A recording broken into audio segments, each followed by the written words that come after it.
The book of Isaiah, chapter 2. Hear the word of the Lord. The future house of God. The word which Isaiah the son of Amos saw concerning Judah and Jerusalem.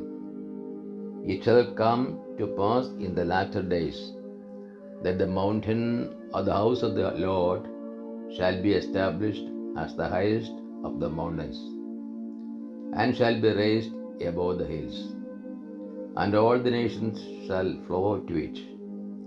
And many peoples shall come and say, Come, let us go up to the mountain of the Lord, to the house of the Lord of Jacob, that he may teach us his ways, and that we may walk in his paths.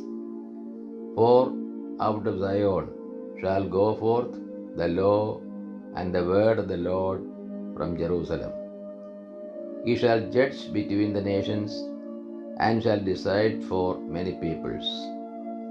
And they shall beat their swords into plowshares, and their spears into pruning hooks.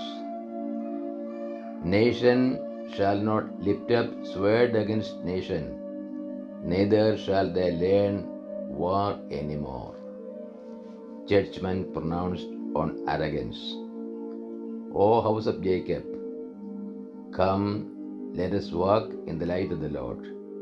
For thou hast rejected thy people, the house of Jacob, because they are full of diviners from the east, and soothsayers like the Philistines. And they strike hands with foreigners. Their land is filled with silver and gold, and there is no end to their treasures. Their land is filled with horses, and there is no end to their chariots. Their land is filled with idols. They bow down to the work of their hands, to what their own fingers have made. So man is humbled, and men are brought low. Forgive them not. Enter into the rock, and hide in the dust, from before the terror of the Lord, and from the glory of his majesty. The haughty looks of men shall be brought low, and the pride of men shall be humbled, and the Lord alone will be exalted in that day.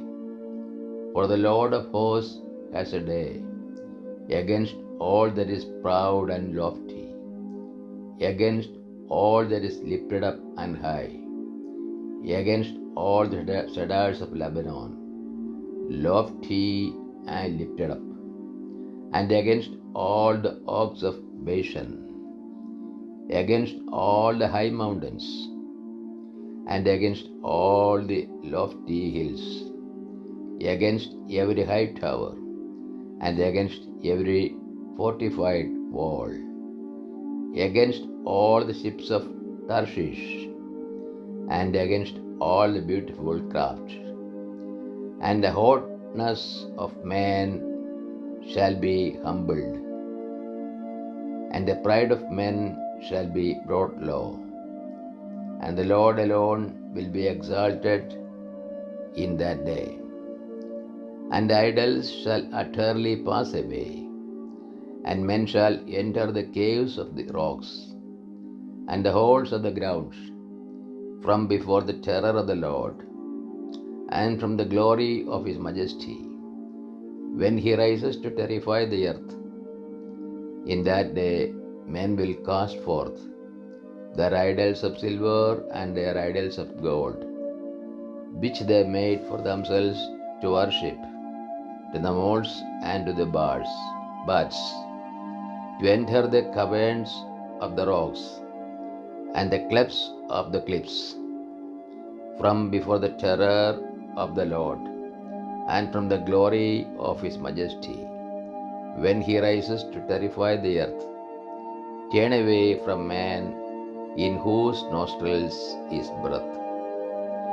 For of what account is he? This is the word of God to us.